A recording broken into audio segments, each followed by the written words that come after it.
Hãy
subscribe cho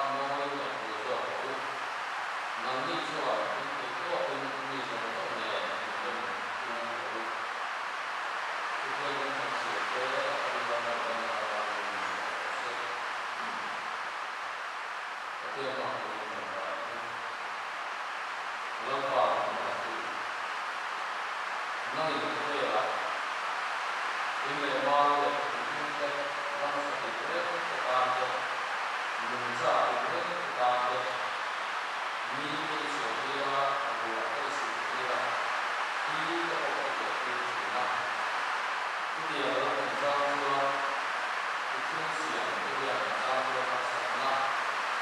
Ghiền Mì Gõ để không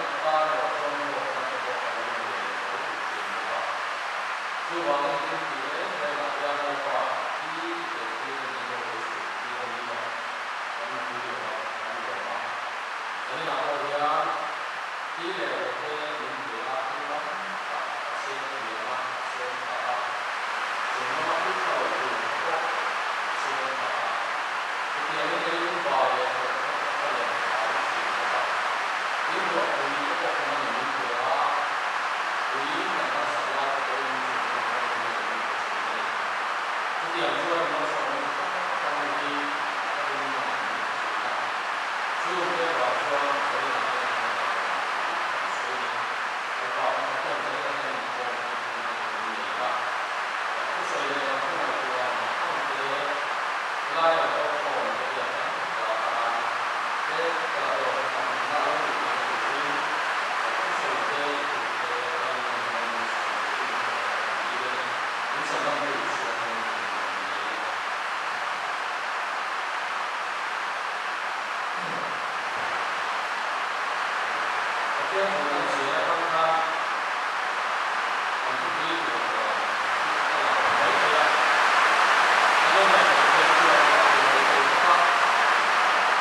lỡ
做完之后，你们再拿到我说。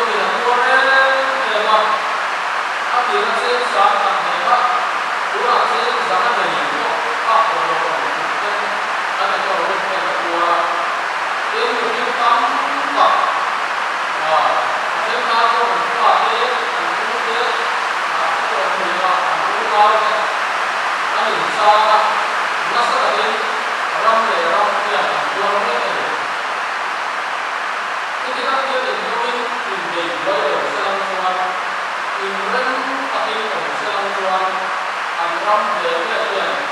nó sâu nó không phải anh đi đầu phân biệt cùng thì cùng cũng không cả ai tham cùng ăn thì cũng chịu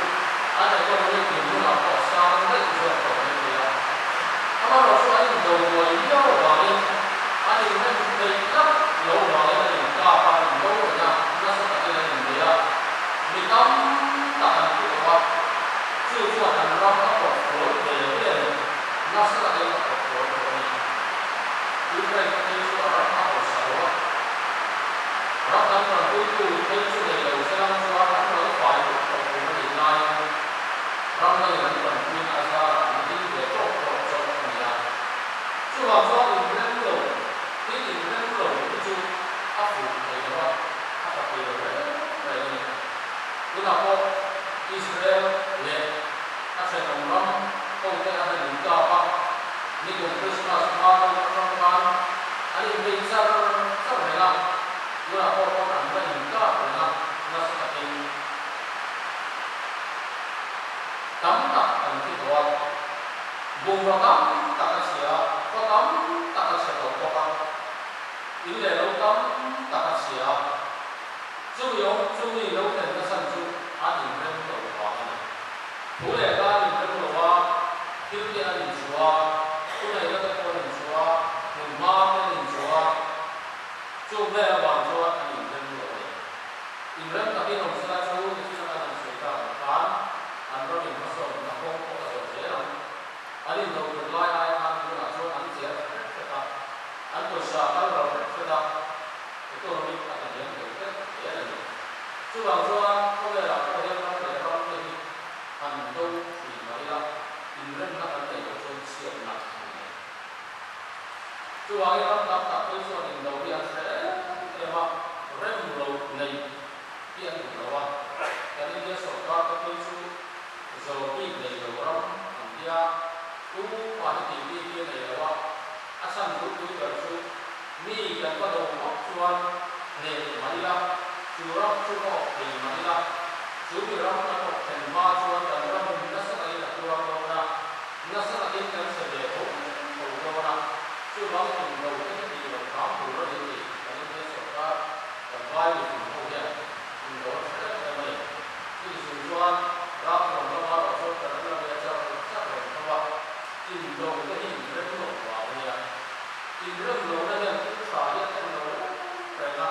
อินเรื่องที่เราดูแบบเองไม่คนเราเราชอบทำแบบทุกอย่างนี้คริสเตียนก็สิ่งอ่ะจะบอกสิ่งที่เราอยากตัวเรารู้ว่าเนี่ยอินเรื่องอะไรก็เวลาที่คนทำtrong cái lần thì các ông học mày còn nói xưa thì cũng rất rất gì bao nhiêu người sao cũng xu mà nhá riêng đàn một thế thì đàn một trong thế anh em nói là làm sao thì cái này còn cái gì nữa còn là cái cũng là không mong muốn cái là bao nhiêu người thì có cái là xưa cái là mà này làm ra thì cho còn là cái pháp mà như thế nào đó First, we bapti sendiri pada imam yang berkasa. Kita kalau hukum berada, Bible tadi yang tadi bukan ini itu kaya. Bible ini bukan dia sakit dia tentang lalu satu orang dia. Tuhan sesuatu itu Bible yang tam kita suatu orang orang itu proses yang kita lakukan.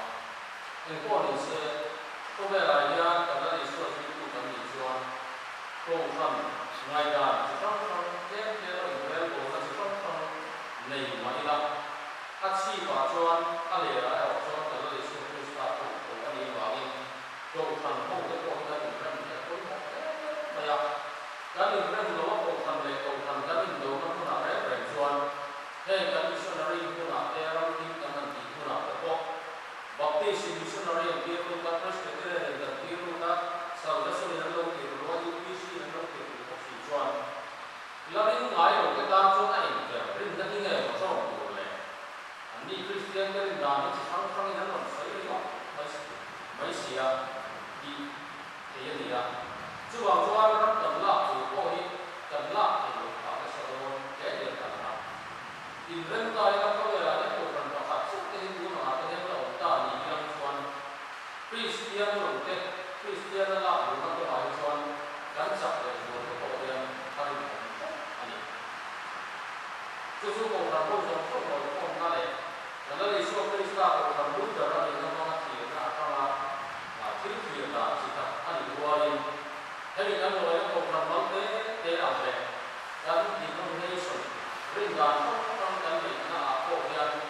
cầu phần quang khắp tận mình đi và ra với president cầu phần anh đi mà mà president cầu phần anh đi mà các địa phương để địa cầu phần à xuống cái lâu thì cái cái này là sau này ông phò chúng mình cái này là chúng mình cái hình thức cũng phải ông phò cái mình chọn cuối cùng là phò chọn ba sau này thì đâu đấy là hình ba sau này thì sẽ là sự tạo án rắm để rắm đầu nào ba sau nào rồi một khi này một cái đầu nào có sau nào là rồi chưa bao giờ một cái rắm đầu đầu nào có rồi áp dụng phần không những là cái này mà rồi chúng mình chỉ là sẽ gặp ở cái chuyện an điều này là những cái chủ đi một số này chúng ta anh nhìn thấy không asa để sa chia quay để quay chia thì cái đó là cái số nói rồi số còn lại tôi nói rồi thì ông gì đi làm sửa thuốc thì nó là chỉ gặp cái là cái chuyện của họ thôi thì làm chia như là những cái công việc của sinh hoạt để làm chuyện là cái đó thì việc thì đó là cái chuyện tôi nói rồi ta làm gì thì nhân đi của họ anh tôi nói là nhân là cái làm đó là cho cái gì đó thì là cái tiền đó là bao nhiêu tiền mà tiền làm đó là cùng để cho ama chủ các đối tượng quốc gia anh đi thủ để các chủ các anh số là cho vào cho số là đối nói là các cái đó là mình đang đi làm gì thì là để cho cái sự sinh hoạt của nhà thì có để mà thì có một cái tôi đang làm sự đó là nghiên cứu anh tôi phải ngày đầu tiên là đi ra tôi nói ở đây thì đi giờ đó là cái số hai á nếu mà cần có xử lý hay gì cho thì nên có hội là sao trước tiên thì nó cần bắt đầu có đi có quan trọng ra thì nó rồi trước tiên các điểm sơ đầu qua các cái đầu tiên này các cái có phải cho ai sẽ cái sắp của thì chứ bằng cho thì nên là còn có cho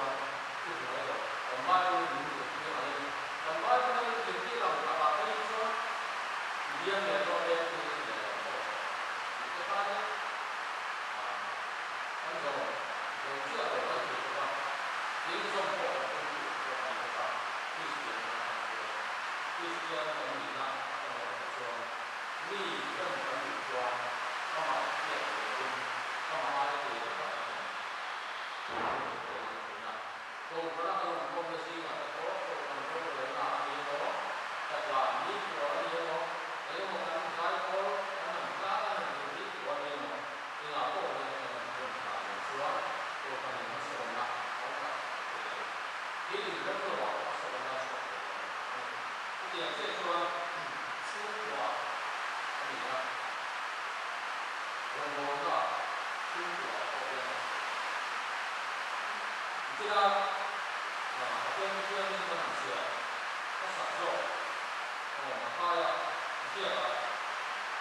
可以说乌拉紧张，有的会有些，那我吃，那我就把这个这些呀，乌拉这个谁呀，人都中这么大高高呀，人都中这么大呀，人比那我在我是看这个。说你这边买家嘛，这个罗拉因罗拉因，这个屋里有嘛，那里一点说买家嘛，一点就写了，当然罗拉就说你这了，他比较美。这边这个还有泡吗？我不能说，我这边不够完全啊，难受。那么这个边它这种玻璃皮啊。这样的等下来，咱你拿一张，咱你知道吗？按你的么？说多了，按你的么？会多了，按你的么？给你人口数，是啦，这样的会放那个天气啊，很少人去，咱这边咱是属于那种有很多的，但今天的后裔，工程有很多的，另外等外部上写了的。如果他做以后，我拿去给这个，第二天他就让补的这个，他那如果这边做完，那你呢？那这个就